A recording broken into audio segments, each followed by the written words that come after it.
पैसे कमवले पाहिजे, पैसे प्रत्येकाने कमवले पाहिजेत, तुमच्या प्रत्येकाकडे पैसे आले पाहिजेत, तुमची कुटुंब उभी राहिली पाहिजेत, सगळ्या गोष्टी उभ्या राहिल्या आहेत, महाराष्ट्र विकून नाही.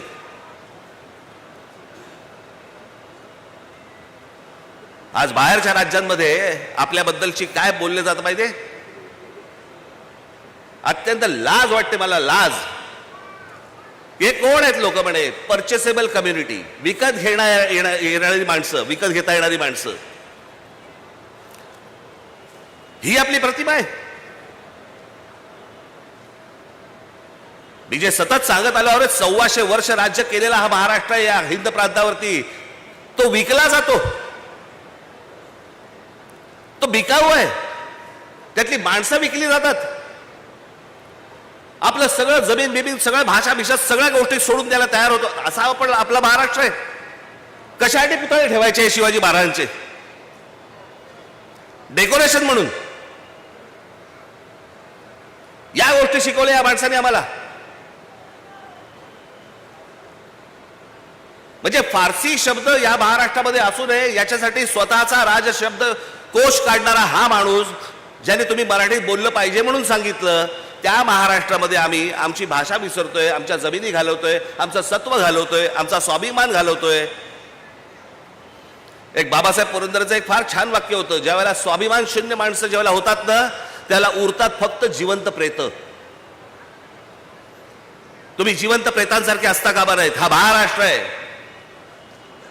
देशाला दिशा देणारा महाराष्ट्र आहे. त्याची स्वतःची दशा होता कामा नये. तुम्ही जिवंत असलं पाहिजेत, तुम्ही मोठे झाले पाहिजेत, पण महाराष्ट्र विकून नाही मोठे होता कामा तुम्ही. इतरांच्या आहारी जाऊन नुसत्या फक्त जमिनी देऊन टाकायच्या, दुसरे उद्योग येत आहेत, बाहेरची माणसं येत आहेत.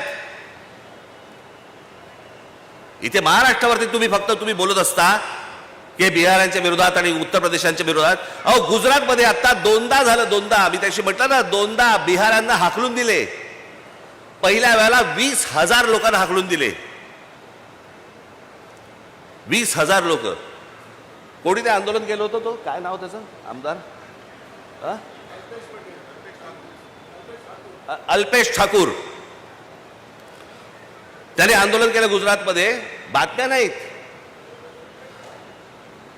बिहारी लोकांना हाकलून दिले, जवळपास 20,000 लोकांना हाकलून दिले.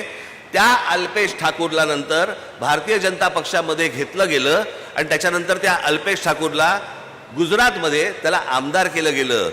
म्हणजे 20,000 बिहारांना हाकलून देणाऱ्या माणसाला गुजरातमध्ये जर समजा सत्कार होतो, जेव्हा राज ठाकरे बोलतो तो संकुचित देशद्रोही कसा असतो? एबीपी माझा, उघडा डोळे बघा नीट.